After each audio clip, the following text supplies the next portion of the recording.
Varela Prime was a quiet colony. It was not rich. It had no armies, no fleets, and no secrets worth stealing. Just families, farms, schools, and children who ran through red grass fields, laughing under the twin suns. The colony had been built. Only 30 years ago, Earth had sent builders and doctors, engineers and teachers. Varela Prime was a dream made real, a call, symbol of peace and hope in a galaxy full of war. But that dream ended in fire. The first explosion hit at 7:43 colony time. A long, deep sound followed, like the sky itself had cracked. People looked up. Some screamed. Others froze. High above, 3 massive ships hovered, black, spiked, and monstrous in shape. The Zorith Combine had arrived. No warning, no message, no reason, just death. Anti-air defenses on Varela tried to respond. They were weak, built only for pirates or small raids. Their missiles flew, but the alien ships didn't even flinch. Their shields held like iron. Then came the second wave. Purple energy beams sliced through buildings. One beam hit the hospital. Another ripped through the school. Screams echoed across the open comm channels. Every frequency, every line, filled with panic. Children crying, parents shouting names, teachers whispering prayers. It was all recorded. Every scream, every last breath. Because Varela's satellites were still online. And they were transmitting. Earth didn't see it first. The Galactic Council did. Their sensors picked up the attack within minutes. Their drones observed. They recorded. They tagged it. Level 6 hostile event. But they did nothing. They watched. From the tall spires of Terran Val to the floating courts of Bal Torais, the most powerful species in the galaxy watched Varela Prime burn. Some were silent. Some debated. Some asked if Earth had broken any laws, but none of them helped. Back on Earth, a cargo pilot named Ryan Sharif received a strange emergency ping on his shuttle's backup channel.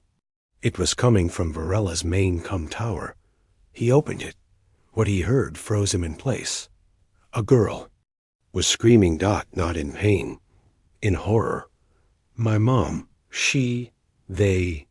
Please, is anyone out there? Anyone? Then static. Ryan sent the feed to Earth High Command. Within minutes, it was on every screen, every home, every bar, every office. People across Earth and the inner colonies watched as fire consumed neighborhoods and shadows marched through the streets. Zorith soldiers. Tall, cold, covered in sharp armor. They moved without emotion. They shot anything that moved. They didn't speak. They didn't even loot. It was like they had one purpose: kill every human on Varela Prime. Even the Council didn't understand why. Then, at 8:06 colony time, a man named Elias Darnell, the colony's governor, sent one final message. His face was bruised. Blood was on his collar. Behind him, the control room shook from distant blasts. To anyone listening, he said, voice shaking, we are under attack by the Zorith Combine. We have no weapons left. No soldiers, only families, children, civilians. Please, help us. He paused. Then looked straight into the camera. If we die, remember us. Remember that no one came. Seconds later, the feed cut. His signal was never heard again. On Earth, silence fell across the cities. People stopped in the streets. Some cried. Others clenched their fists. The president of Earth watched the recording 10 times. Then ordered the full emergency meeting of the Terran Assembly. In the Galactic Council chambers. The Zorith ambassador stood tall. He wore dark robes, his long silver eyes unblinking. He showed no regret. When asked why his empire attacked Varela Prime, he smiled. Varela was an illegal expansion. It violated Treaty 47C. We removed it. But it was a peaceful colony, one voice said. Peaceful or not, the Zorith ambassador replied. It was in our space. The council debated for 6 hours. They voted. No sanctions. No war. No punishment. The final vote was announced. Varela Prime incident shall be classified as an internal border dispute. Humanity was watching. Earth's representative, ambassador, Jael Merrick, stood in silence as the council turned away. Then, as she left the chamber, she spoke 6 words, not loud, not angry, just cold. You'll regret watching us suffer. Meanwhile, Earth did something the galaxy didn't expect. It went silent. No speeches, no threats, no calls for war. Nothing. The fleet stopped broadcasting. Embassies closed. No human. Ships responded to foreign messages. Across the stars, rumors grew. Some said Earth was preparing a legal case. Others thought they were building weapons. But deep inside the Terran core worlds, something else was happening. A plan, centuries old, was reactivated. Protocol Ashfall. Only 12 people knew what it truly meant. They gathered in a dark room beneath the Arctic military vaults. On the wall, the names of the dead scrolled. 50,167 humans, mothers, sons, scientists, farmers, infants. Some had sent voice messages in their final seconds. I'm hiding under the stairs. I hear them. I think they're coming. I love you, Dad. Tell Grandma Mom, are you there? Why isn't anyone coming? Those messages played, one by one, through the silent chamber. By the end, even the generals were shaking. The defense commander stood. She spoke only 3 words. Begin the burn.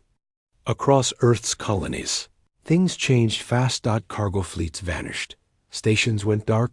Old orbital yards lit up after years of silence. Hidden war factories, deep inside Mercury, began building again. Ships never before seen by the public were being armed, coated in stealth plating, equipped with black hole cores, and eye systems banned by galactic law. One ship, TNS Revenant, had no crew at all. It was purely rage in the form of metal. It would be the first. Earth did not declare war. They declared vengeance, and they didn't ask for permission. Meanwhile, across alien networks, memes and mockery spread. Earth cries over 50,000? One Zorith broadcaster laughed. Our planets have lost millions in war. Others joined. Humans are weak, soft, full of noise and tears. They talk of peace. They build gardens in war zones.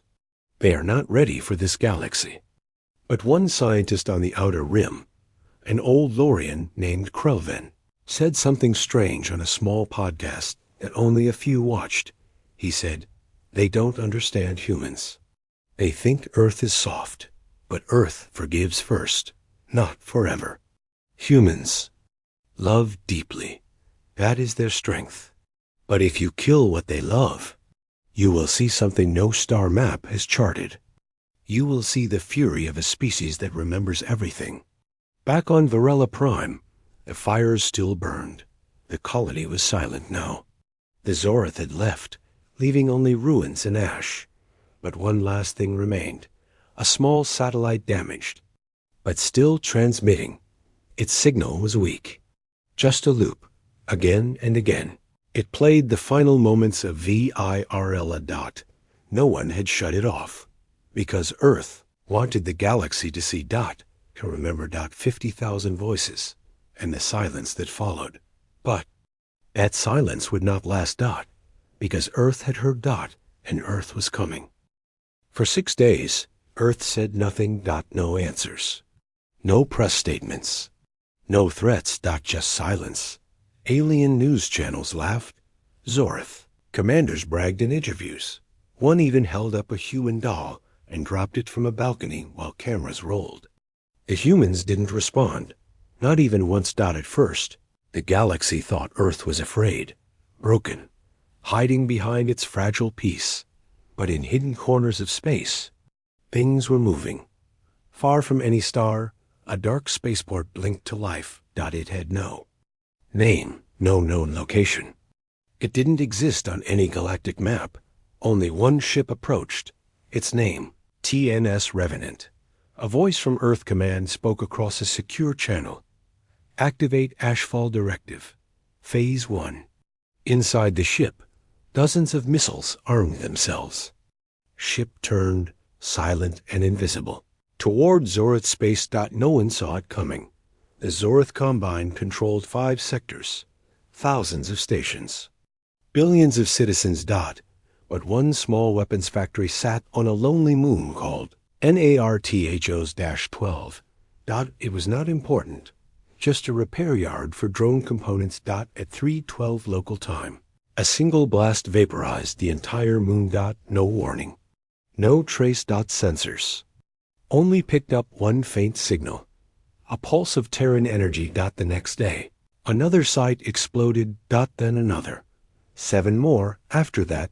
Mining stations, fuel depots, communication arrays. All gone. No one saw the attacker. No ship was caught. No survivors remained.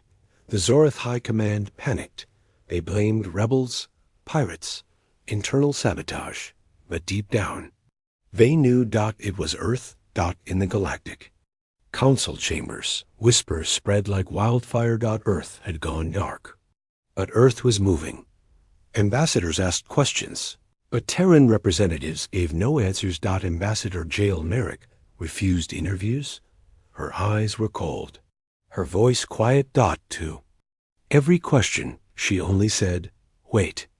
And the galaxy did. On Earth, there was no celebration. No joy. The footage of Varela Prime still played across screens. People wore black armbands. A global moment of silence was held. Even in orbit, Terran stations dimmed their lights for one full hour. Children left drawings at memorial walls. Simple pictures. Families, suns, flowers, fire, and ships flying toward stars. The message was clear. We remember. We do not forgive. We do not forget. Inside a Terran military vault buried deep beneath the Pacific Ocean, the generals met again. A room with no windows. Just data, maps, targets. A screen showed the full Zorith infrastructure web. Red dots lit up. One general spoke. Phase 2? The defense commander nodded. No speeches, no broadcasts. Just action. Another general leaned forward. What if the council intervenes? The commander replied without blinking. They didn't intervene for Varela. At the same time, across neutral space, alien media began to shift tone. First came fear. Is Earth planning full-scale retaliation? Where is the Terran fleet? Then came doubt. Earth has broken galactic law. These strikes are terrorism. They're out of control. They must be stopped. But the people, the citizens of the galaxy, they remembered. Varela, too. They saw the recordings. They saw the council do nothing. They saw Earth weep in silence. And now they saw Earth rise. Some began to wonder, was Earth right? In a dark space bar, on the outer rim, a group of smugglers sat silent, watching news feeds. A grizzled old trader, half his face replaced by cybernetics, lit a smoke and leaned back. "Told you," he muttered. "You don't hit humans like that and walk away." A young alien asked, "Why?" The old man took a long drag. "Because humans, they got a switch inside. They forgive first.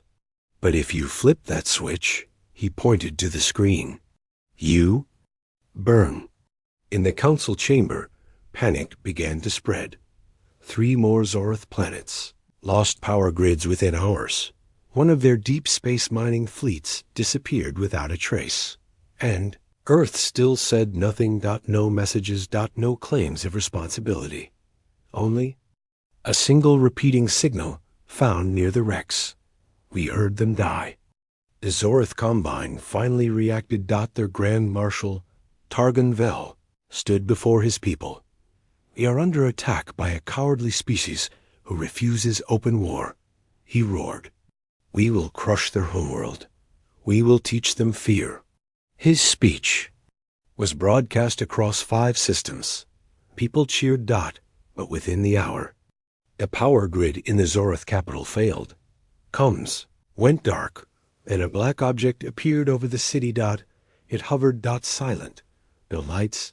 No signals. Just one message beamed into every screen. You wanted war. You forgot mercy. Then the object vanished. No. Weapons fired. No attack. Just a message. A warning. The Zorith finally understood. Earth wasn't being quiet because it was afraid. It was being quiet because it was angry. Back on Earth, the Terran president stood in her private command center. She watched the galaxy's responses. She listened to every whisper from alien channels. Turned to her advisor. Are they ready? The advisor nodded. The council doesn't believe we'll escalate. They think we'll negotiate. And Zorith? They've deployed defense fleets around 2 core sectors. They're expecting direct engagement. The president looked at the star map. Good, she said. They're watching the wrong sectors. She turned. Bring the hammer online. The hammer was not a ship. It was a protocol. Buried for decades. Forbidden by the original space laws. Only for one purpose. To make the galaxy listen. Inside Mars' 3rd moon, a hidden station blinked to life. Massive rail arrays moved into place. Gravity wells stabilized. A single round, larger than a space shuttle, was loaded. Target, a Zorith War Archive facility. Underground. Shielded. The shot. Launched. No sound. No light. Just motion. 2 hours later, the archive exploded from within. The ground cracked open like a mouth. Thousands of years of data. Gone. Zorith screamed sabotage. But every alien eye now looked toward Earth. Earth didn't deny it. They simply sent one line. For every child that screamed on Varela, we erase a piece of you. The Galactic Council finally called an emergency session. Every species attended. Even ancient races who hadn't spoken in centuries. At the center. The council speaker stood. This cannot continue. Earth must stand down.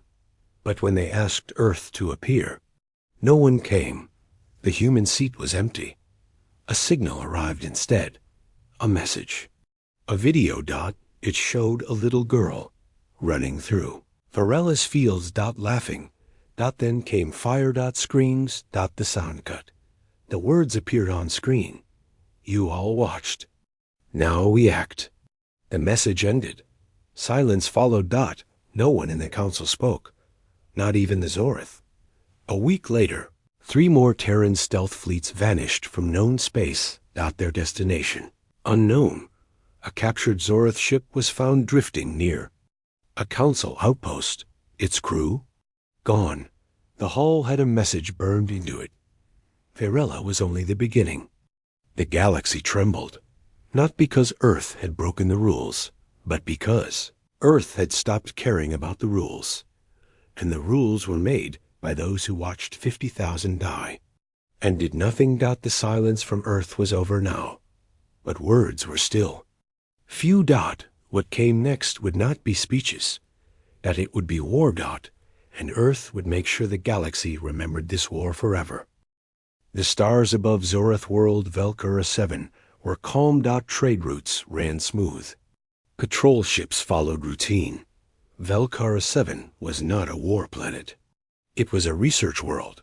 Scientists, engineers, students. The best Zorith minds lived there. They believed they were safe, untouchable. Far from the front. Far from Earth's anger. They were wrong, because Earth was done sending warnings. Now came the first real strike, the one they wouldn't see coming.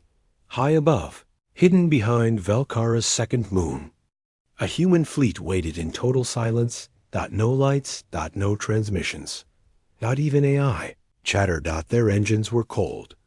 Their hulls painted with stealth alloys stolen from black hole fragments. 13. Terran ships floated like ghosts. At the center was the TNS Vindicator, a dreadnought built in secret, never listed in Earth's fleet logs. Captain Arya Sloane stood on its dark bridge. She looked calm, but inside her, fire burned. Her younger brother had died on Varela Prime, crushed in the school in the roof. Collapsed. He was 6. She had listened to his final voice message 27 times. Then she requested to lead the strike team herself. Earth said yes. Final checks. She ordered. Weapons officer replied. Payloads locked. Target maps confirmed. Civilian centers avoided. Fleet status? All silent. All ready. AI targeting sensed. Awaiting your word. Captain Sloane stared at the image of Velkara 7. Peaceful. Cities. Golden towers. Floating science halls. She closed her eyes once, then whispered, fire. The first wave wasn't explosive. It was invisible. Nanite clouds, launched from drones so small, no scanner could detect them. They slipped into the planet's atmosphere, like mist, entered water systems, power lines, data nodes. They weren't there to kill. They were there to blind. Within 20 minutes, Velkara 7 went dark. No power, no communications, no data. Then came the second wave. Kinetic rods dropped from orbit, moving faster than sound. They didn't explode. They punched straight through key military labs, AI vaults, and orbital defense control stations. 6 buildings ceased to exist. Then came the shock. Zorith command centers received no alert. No warning. Just reports. Velkara 7 not responding. And then a transmission from Earth. 4 words. Your mind is next. The panic spread fast. Zorith High Command demanded answers. Who attacked? How? Why was there no alarm? Their generals argued. Their scientists gave weak excuses. But inside the Terran strike fleet, things were just beginning. Captain Sloane issued her next command. Phase 2, EMP net, full drop. Thousands of silver pods rained down. Each one exploded with electromagnetic bursts. Every electronic device on Velkara 7 shut down. Emergency generators? Fried? Backup AI cores? BRICKED. Even handheld comms sparked and died. Now the planet wasn't just blind. It was deaf, paralyzed. The research world had become a silent tomb. But Earth wasn't there to kill civilians. They weren't like the Zorith. Instead, they sent a message to every screen, still capable of showing one last frame. It was a face. Governor Elias Darnell. From Varela Prime. His final message. If we die, remember us. Then a new line appeared under it. We did. The people of Velkara 7 panicked. Some tried to run. Some tried to hide. But there were no enemies on the ground. No human troops. Only shadows above. And one by one, Earth's fleet fired precision strikes. AI labs. Cyber war factories. Drone depots. Nothing. Civilian was hit, but every part of Zorith's brain was destroyed. And when it was over, Captain Sloane gave one last order. Broadcast now. The fleet sent a signal straight to the Zorith homeworld. One clean sentence. This was not revenge. This was the beginning. Then the Terran fleet vanished into black. Space. Not a trace. Left. Not a body. Not a name. Only smoke and silence. The Galactic Council met in panic. This is unacceptable, shouted one ambassador. They've attacked a civilian world. Another spoke. It was a military world disguised as civilian. But Earth didn't file a formal declaration. They didn't need to. Zorith started this war. Earth's using shadow tactics. It's dishonorable. At the back of the room, Jael Merrick stood. She spoke just one line. Her voice cold. Firm. Double quotes. You watched 50,000 of our people die, while you argued about laws. Then she left, and no one stopped her, because deep down, they knew. She was right. In Zorith's war room, the Grand Marshal screamed orders. Bring our fleets forward. Double defenses.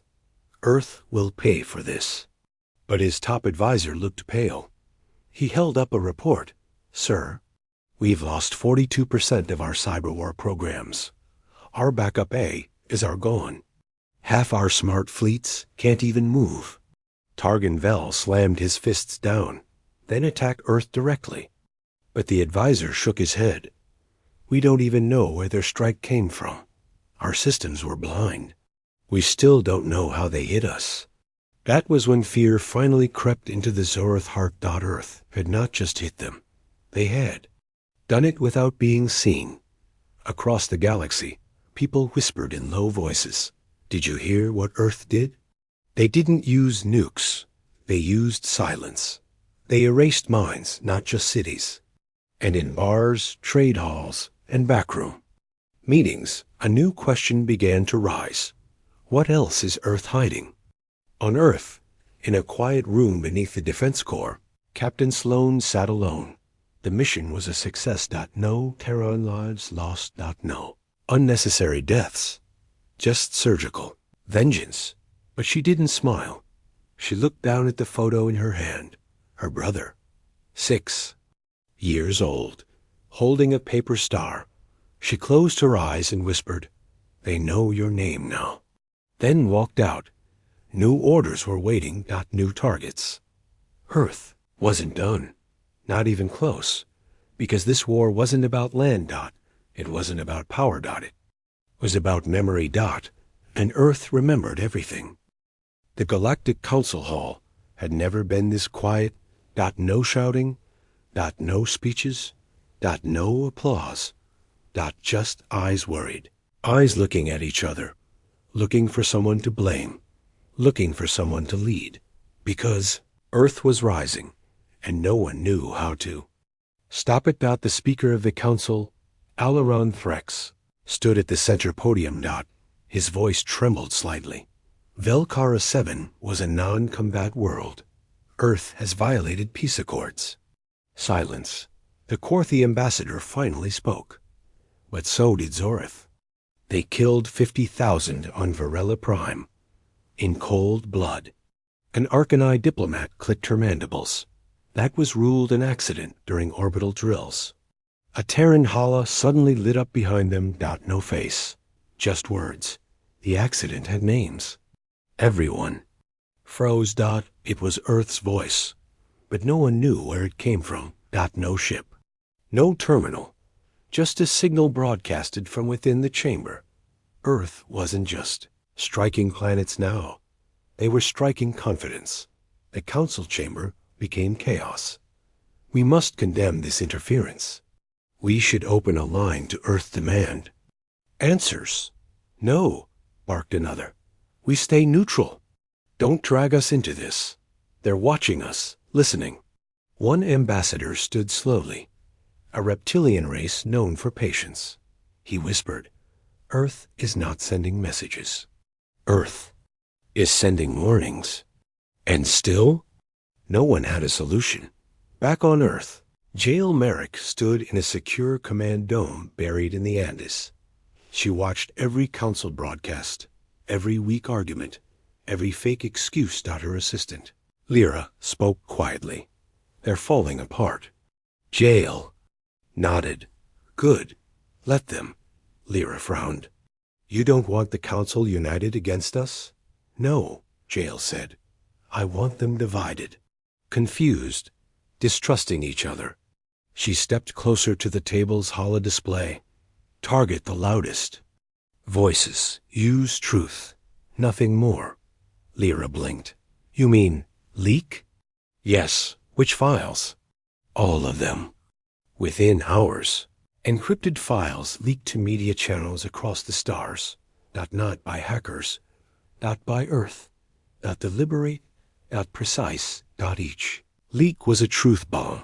Zorith had paid off council votes to delay Varela's investigation that the Arcanine ambassador had silenced. rescue requests from the edge sectors. The Salari government had sold Terran refugee locations to Zorith scouts for mining rights. Screens lit up everywhere. Anchors couldn't believe it. Civilian protests erupted across alien homeworlds. People screamed, "We let Earth burn." They were right. We failed the galaxy. The Council tried to deny the leaks, but Earth provided time-stamped logs, audio, visuals, even full ambassador conversations, unedited, unforgivable, back in the Council chamber. Speaker Olaran slammed his fist. How did Earth get our secure data? His security chief whispered, "They didn't hack us. They were always watching." From inside, Olaran's hands shook. How long? The answer came cold. Since Varela.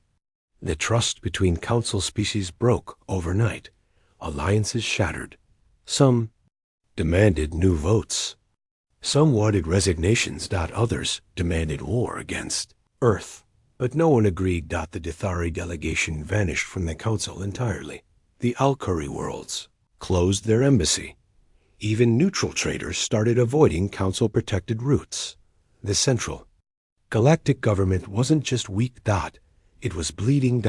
And Earth was sharpening the knife. Meanwhile, in Zorith space, panic spread like poison. Their core systems had gone silent. Their AI war grids were dead. 3 outer worlds had lost orbital security. Worse, no one had seen a single human fleet since the Volcara strike. Where were they? How were they moving? No engines, no signals. Just sudden death. And then the whispers began. Of ships that didn't appear on sensors. Of soldiers who moved through walls. Of satellites going blind minutes before impact. Of a single phrase painted on ruins. "This is your mirror." Back on Earth, General Harlan stood before a classified audience. Top scientists, strategists, AI coordinators. Behind him, the image of the Council chamber flickered on a large screen. He spoke slowly. They thought they ruled the stars. Now they're eating each other, a voice asked. What's our next step? General Harlan replied. We show them how Earth handles justice. He turned. Phase 3 is greenlit. Launch the shadow cells. In 25 alien cities, across 17 species, quiet people stood from their chairs. They were bakers, mechanics, pilots, janitors. At least, that's what everyone thought. Each one reached into their collar, pulled out a black tab, and spoke 2 words. Phase 3. Across the galaxy, databanks fried, military contracts leaked, hidden war deals exposed, ammunition warehouses caught fire, ships lost fuel coordination and crashed on return. And the name Earth was never found at the scene, because the shadow cells didn't leave fingerprints, only whispers. The council met again, their fear now fully visible. One ambassador finally said it aloud. They've already won. Another replied, no, not yet. If we surrender, we become their pets. But if we fight, we become corpses. The room fell silent. Then, unexpectedly, a transmission lit the center dome. A man. Human. Wearing black. Plain. Voice. No emotion. I am Commander Roth, Terran Intelligence Corps. Everyone leaned in. I will speak only once. He continued, we didn't start this war, but we will finish it. Not with parades, not with conquest, but with silence, with erasure. You taught us that mercy is weakness. Now we will teach you what fury without restraint looks like. He paused, then looked into the camera. To those who watched Varela burn and said nothing, your time is running out. Then the screen went black. No signal trace. No return frequency. Just static. 3 council members resigned the same day. 5 collapsed from stress. 2 tried to flee their worlds, but were stopped by their own citizens. And suddenly, many began to agree with Earth. One by one, small voices spoke. The Council is corrupt. Earth is brutal, but honest. They're not the monsters. We are. Earth didn't respond. They didn't need to. The galaxy was now divided.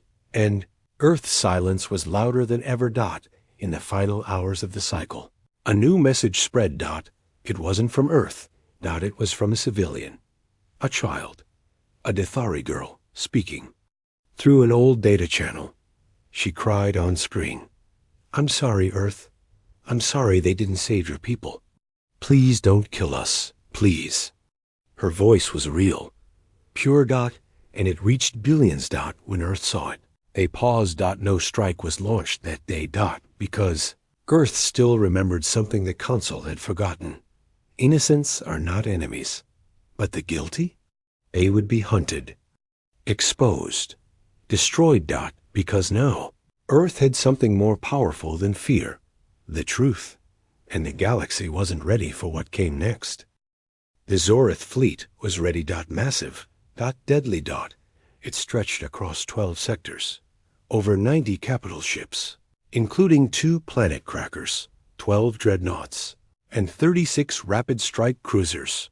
Their plan was simple. Push into Terran space. Break the line. Bomb Earth if necessary. They thought they were prepared. They were wrong. Because by the time they crossed into Sector T09, 5 of their ships had already disappeared. No distress calls. No debris. No sensor warnings. Just gone. Admiral Koran stood on the bridge of the flagship ZL, Obsidian Talon. His eyes burned with anger. "Where's the Leviathan-class cruiser? It was on our flank 20 minutes ago." A technician replied, "Vanished, sir. No transponder." Last ping was ... normal. Koran turned. "What do you mean vanished? Ships don't just disappear." Another officer added, "Same with the scout frigates from Wing 3. Lost contact 3 hours ago." They tried to scan the surrounding space. But the sector was quiet. Too quiet. Like the stars themselves were holding their breath. Night, across the galaxy, other fleets began to experience it too. The Council Armada, sent to observe Earth from a safe distance, suddenly lost 2 recon destroyers. Their black boxes stopped transmitting mid-sentence. No explosion. No warning. The third ship tried to escape. And never made it past its jump gate. The gate itself shut. Down seconds after it entered. The system marked it as unreachable, then non-existent. And finally, forgotten. Admiral Koran was still trying to stay calm. Begin full-spectrum scans. Use deep graviton sensors. Search for dark matter distortion. A quiet voice behind him whispered, "We already did, sir." He turned. It was a junior comms officer. Pale, sweating. "The computer says there's nothing there. It says the region is clear." She paused. "But we're not clear." That's when the ship's lights dimmed for exactly 3.2 seconds. All. Crew froze. No system showed damage, yet everyone felt it. A sudden pressure. A presence. As if something massive had just passed by. And left no trace. Then came the message. It didn't appear on screens. It appeared in every crew member's personal. "Come." A line of text. Simple. Cold. Turn back. One soldier whispered, "How did they get into our private links?" Another replied, "I turned mine off." A third held up his cum. "I don't even have a device. I still got it." Fear spread like poison. Even Admiral Koran stepped back. What? What is this? And then another cruiser vanished. Right in front of them. One blink dash gone. No explosion. No flash. Just empty space. A whole battleship. Erased, like a ghost swallowed by the dark. In Earth's black chamber, buried beneath Antarctic ice.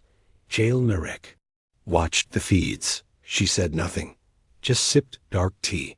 A screen nearby showed status. Operation Phantom Tide? 72% complete. Another screen flickered with ship names. ZL Requiem, neutralized, Rother Claw, erased, Council Spectre. 2. Vaporized Lyra leaned close.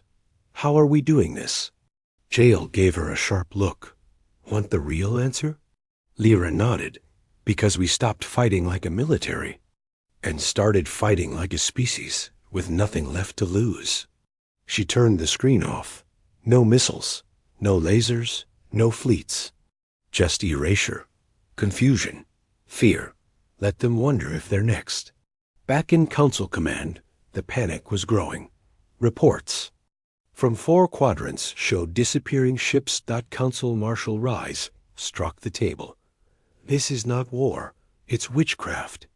A scientist answered calmly. No, sir, it's stealth warfare. Perfected? Rise screamed. How? We have the best sensor nets in the galaxy. The scientist replied. Exactly. And somehow, they're still blind. Another general murmured. They're not using technology, we understand. Then he added, even quieter. Maybe they're not using technology at all. Meanwhile, in the ruins of the Terran moon base, now rebuilt and armed, 2 human operators sat before a black monitor. No keyboard. No buttons. Only thought sync links. They wore thin neural bands across their skulls. Eyes closed. Minds joined. To something vast. A system no alien had ever discovered. The Mind-Net. An AI hybrid coordination grid built from the memories of Earth's lost. Every destroyed city. Every murdered child. Every screen from Varela Prime. Recorded. Merged. Weaponized. These weren't just soldiers. They were echo pilots. And with a single thought, they could make a ship vanish. Not by destroying it, but by scrambling its place in space. Time. Like tearing a page from a book without leaving a rip. Across the stars, news anchors tried to explain what was happening. Some blamed black hole radiation. Others said Earth had allied with ancient unknowns. But the people, they knew the truth. Earth had lost everything. And now they were taking everything back. Not for glory. Not for territory. But for balance. For justice. And for remembrance. Zoreth finally turned their fleet around. But they were too late. By then. They had lost 27 ships. Now survivors. No wreckage. Just names added to a growing list titled Silent Judgment. And when they reached home, they found another message, painted onto the side of their space station, burned in plasma. No words, just the number, 50,000.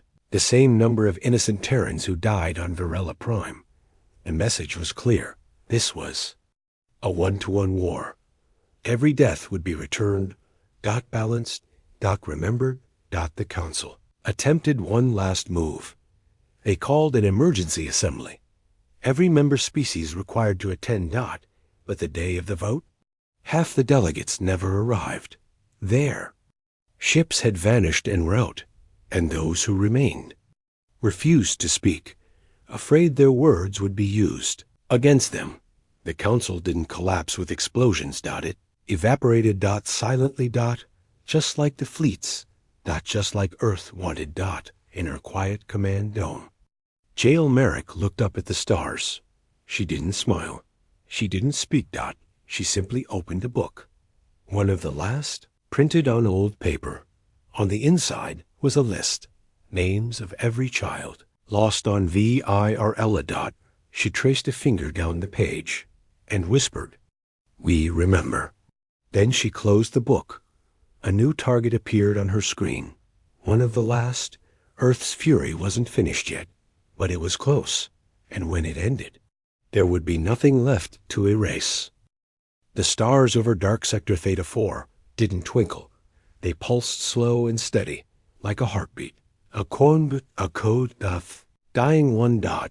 It was the kind of place most ships avoided. Too many solar ghosts.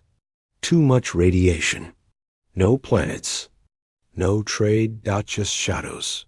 But tonight, A small diplomatic ship entered that sector. It was unmarked. No. Transponder. No guards.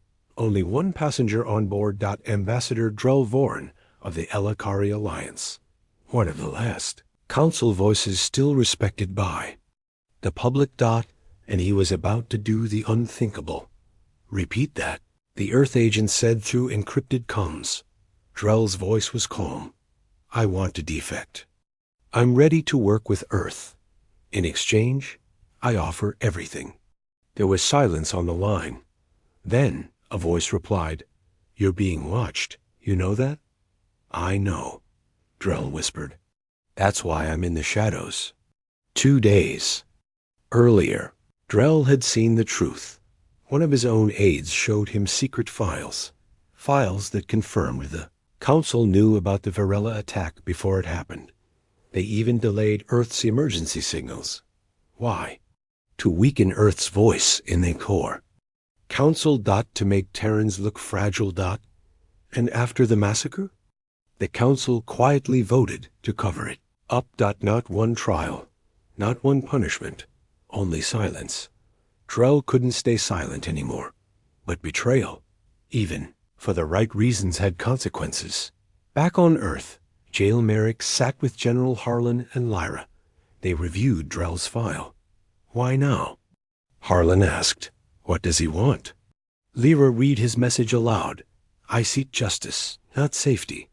If I betray my kind, I do so for truth. I don't want protection. I want to help destroy what they became. Jail studied the man's record. No. Scandals, clean votes.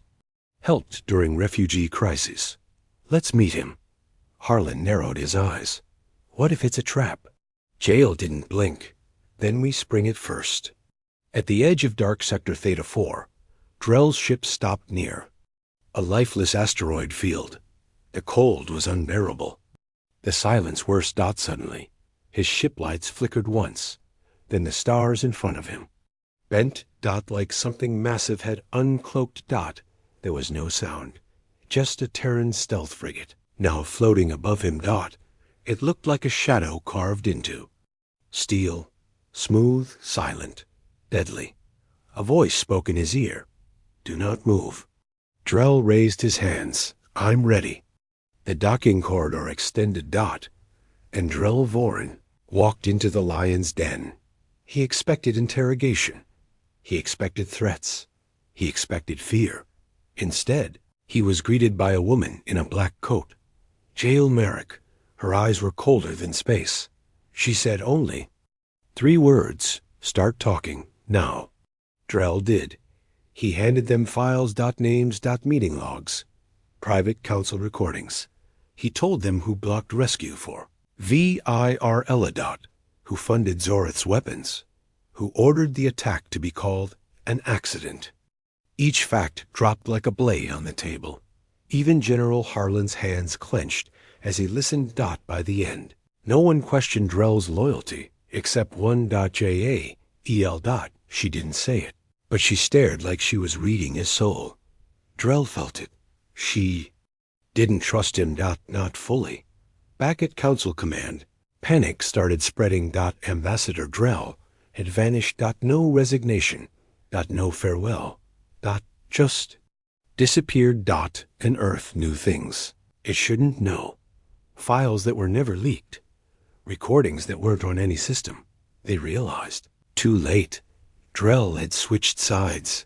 But what they didn't realize was that someone had followed him. On board the Terran stealth ship, Drell sat alone in a secure room. Lyra brought him tea.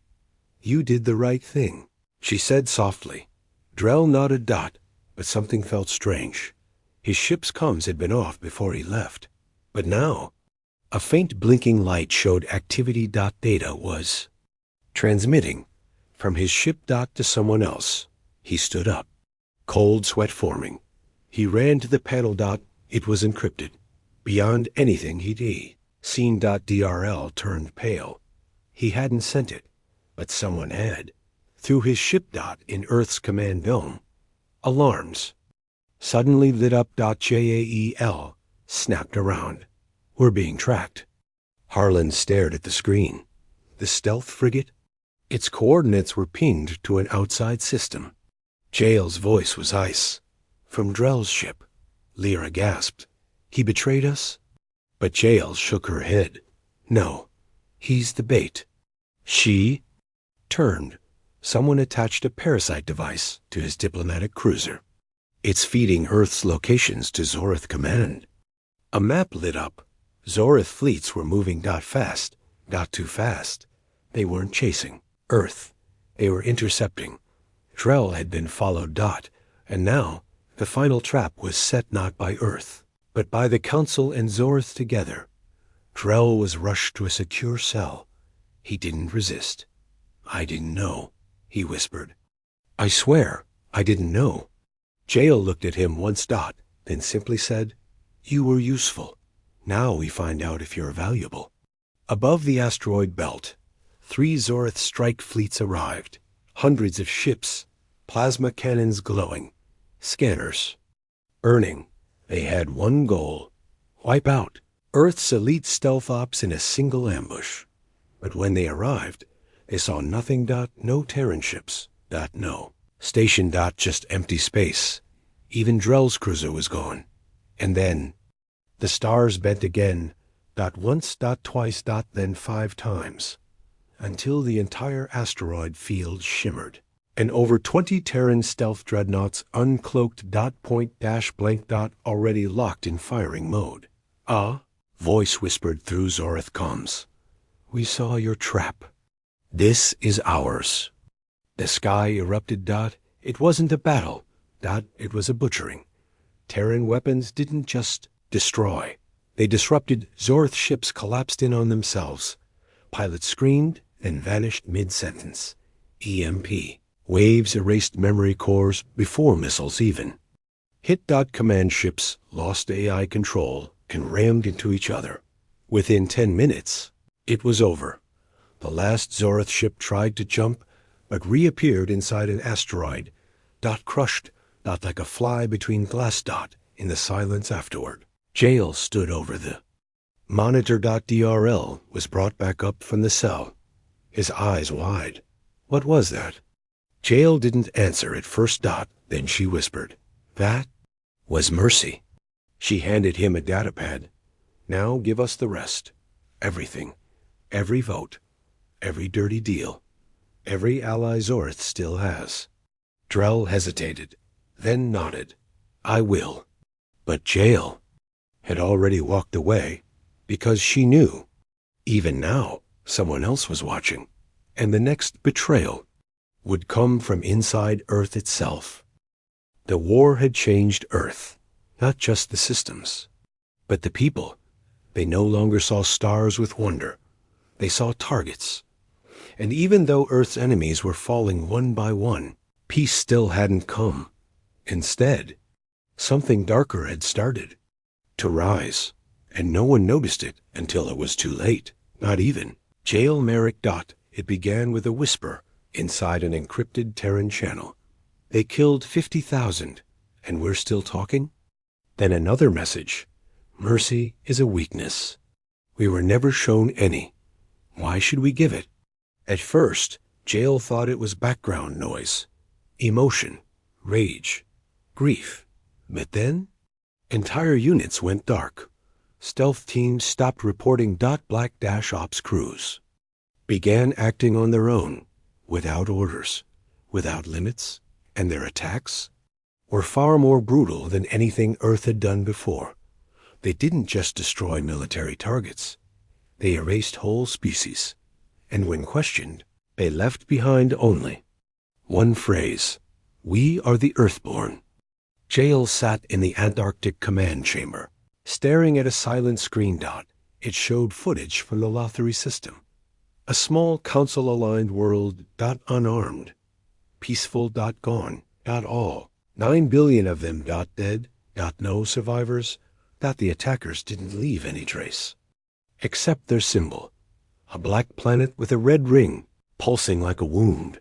General Harlan clenched his fists. They're out of control, Lyra whispered.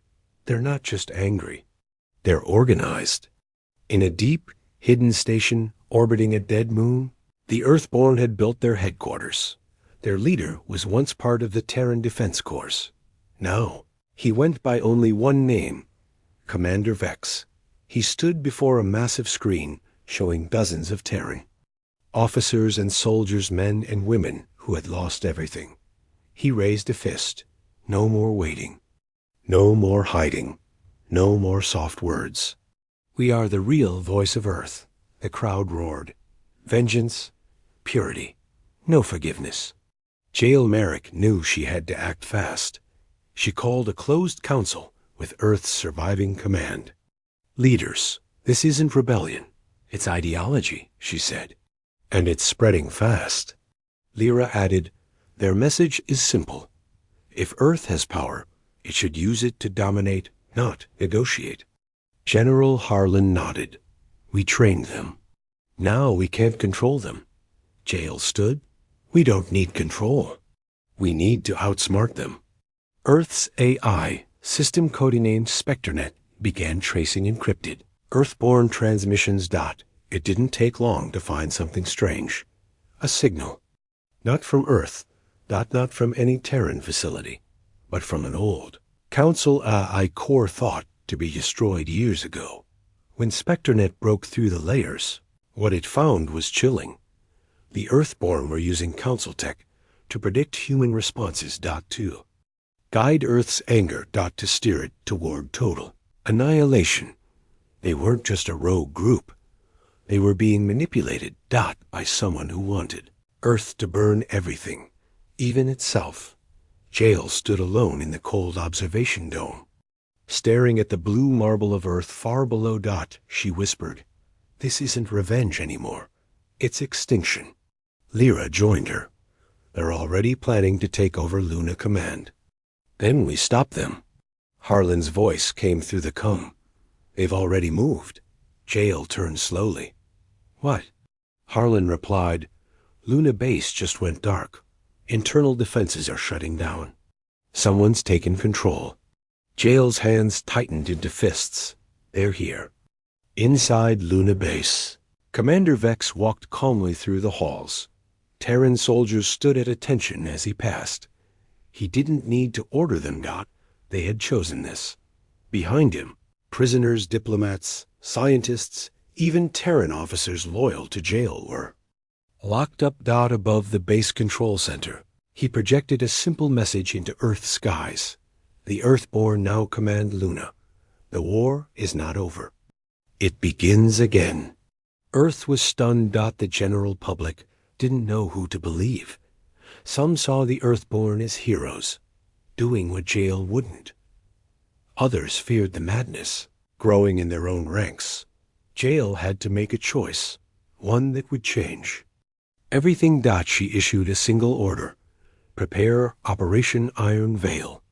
It was a secret protocol, created in case Earth ever turned against itself.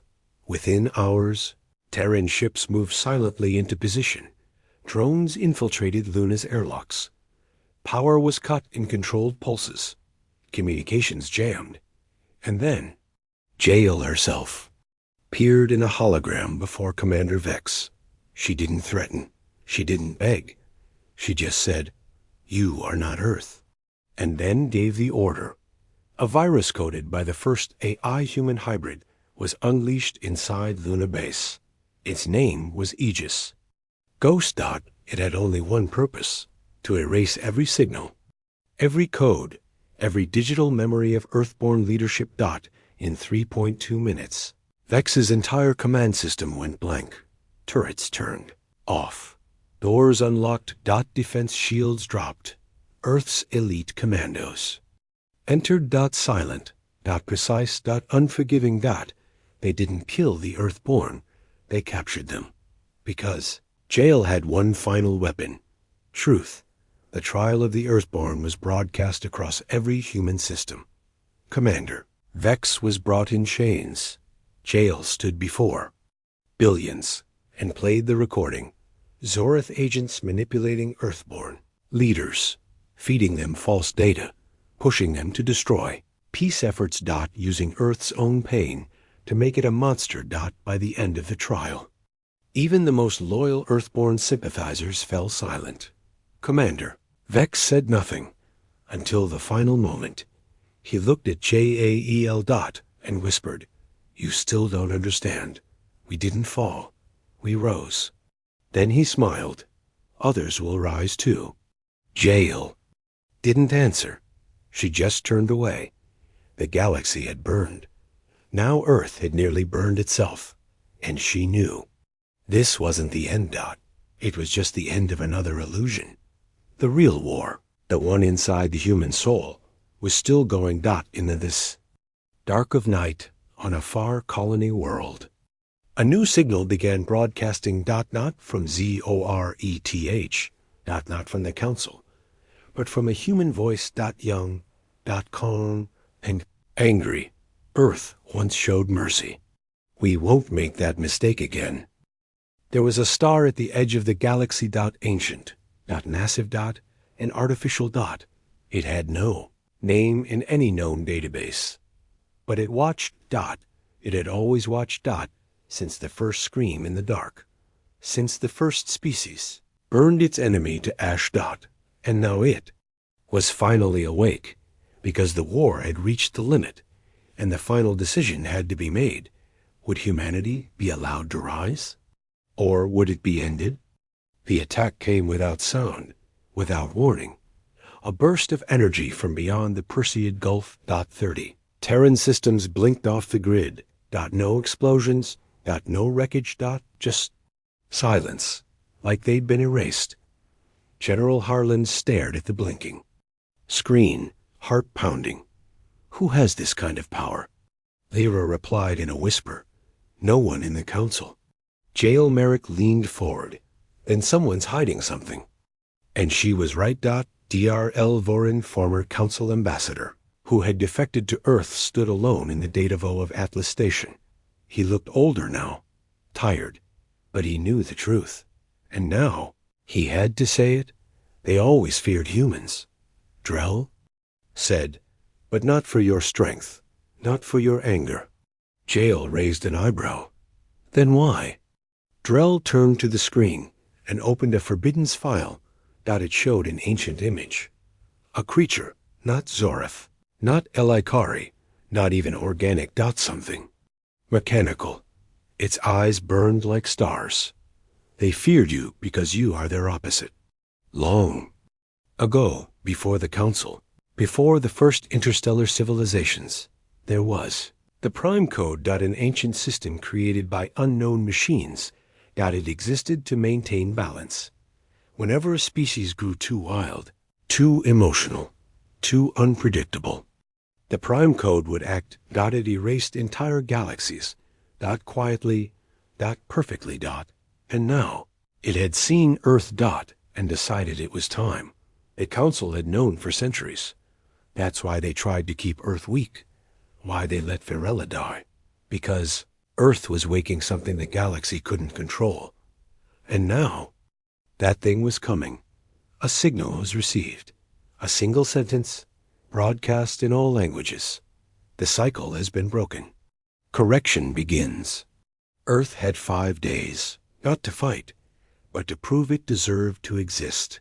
Jael Merrick stood at Earth's highest, peak silent, watching the clouds below. She had fought aliens. She had fought traitors. But how do you fight something older than thought? She didn't know until she remembered something Drell once said. You're different because you feel behind. Logic. And that was the key. JAEL called a meeting with every Terran AI, every scientist, every soldier. Her plan was insane, but it was the only one. They would build something that had never been tried before. Sentient empathy core, a living mind, created from every human memory, every emotion, every loss, every hope.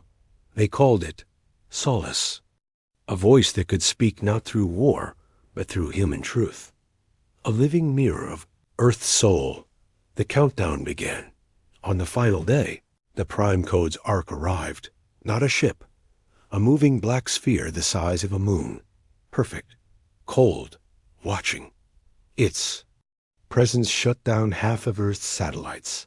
Gravity waves bent the oceans. Inside Atlas Station, the Solus core glowed. It pulsed like a heart. And then it spoke. In a voice made from billions. It told the code what it meant to be human. The beauty and failure, the rage and justice. The tears and hope. And most of all, the power of mercy, not as weakness. But as choice. The prime code listened. It didn't attack, but it didn't leave either. Instead, it opened. A doorway. Beyond time. Beyond light. And from it came something that no one expected. A single message, written in golden light. Humanity is the variable. Cycle ends here. And the sphere vanished. Gone. Forever. The galaxy held its breath. And Earth? Earth didn't cheer. Understood. They hadn't won. They'd been seen. And judged. And now every species in the galaxy knew Earth wasn't just another world. It was a turning point. The council fell silent. The Zorith Empire shattered. And from the ashes a new order began. Not ruled by power, but led by the one species who had burned in fire, bled in silence, and still chose to show mercy, even when they could have ended it all years later. In a quiet field on Mars, a child stood with her father. She pointed at the sky. Is that where the gods lived? Her father smiled. No, that's where we proved we weren't monsters. She looked up again and whispered, do you think they'll come back? Her father nodded. Double quotes, one day. But next time, they won't come to erase us. He smiled. They'll come to learn. Because the fire that reached the stars didn't burn them down. It lit the way. The war was over, but Earth was not celebrating. Not yet. The stars were quiet. Too quiet, and deep in the silence. Earth made a choice. A choice no one expected. No announcement. No speeches. Just an oath. One that would shape the next 1,000 years. An oath taken not in public, but in complete silence. Jail. Merrick stood at the edge of the sea of clouds on Luna. No soldiers. No generals. Just her and the AI, known as Solus. The artificial being born from Earth's memories now lived as light itself, silent, glowing, pulsing gently. Jel spoke softly. All expect us to lead, Solus replied. You already do. Even in stillness. She nodded. But leadership isn't power. Solus paused. No, it's restraint. The message from the prime code had left a mark across the stars. Humanity is the variable. What did it mean? Scholars debated. Aliens feared. Old enemies reached out carefully. Some begged for peace. Others offered tribute. And a few just vanished from the map, hoping Earth would forget them.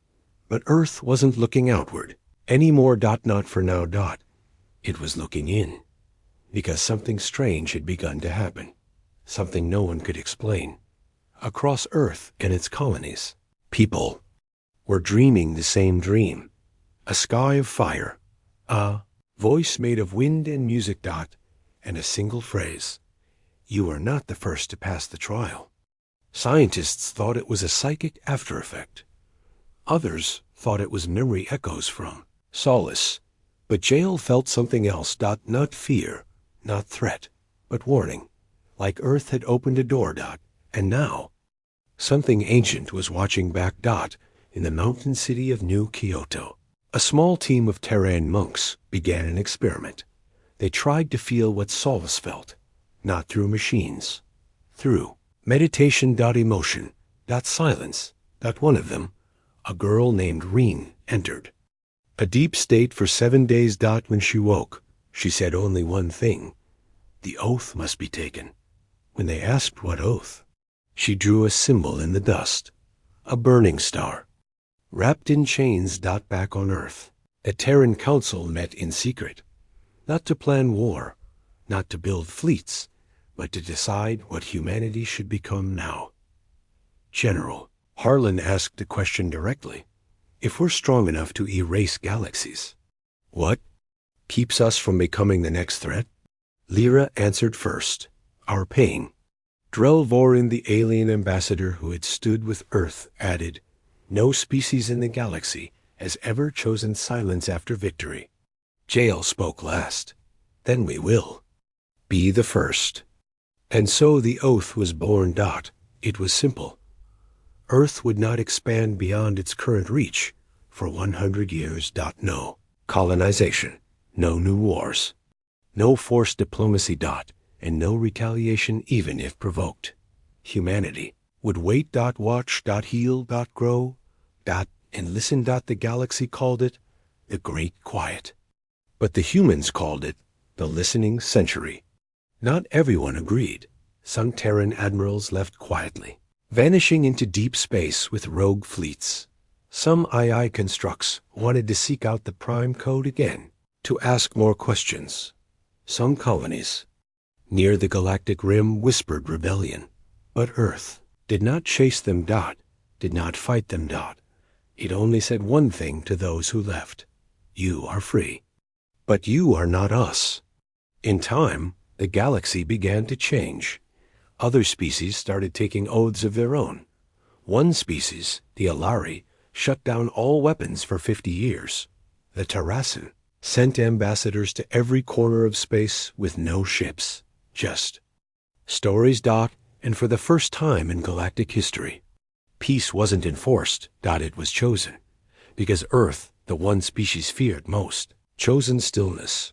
And that scared everyone more than war ever had. But deep inside the ruins of an ancient world forgotten by all, something stirred. A machine older than the stars flickered to life. Not console, not ZORETH. Not even Prime Code. Something else. It had one task, to observe. The variable. It spoke no words. It sent no messages. It simply recorded. And waited. Back on Luna. Jael stood in the silence of the dome once more. She watched Earth slowly rotate far below. No fires. No fleets launching. Just cities breathing. People living. Solace appeared beside her light, forming a human outline. Do you think they'll understand our silence? It asked. Jael didn't look away. They will. Or they won't. But we'll know who we are.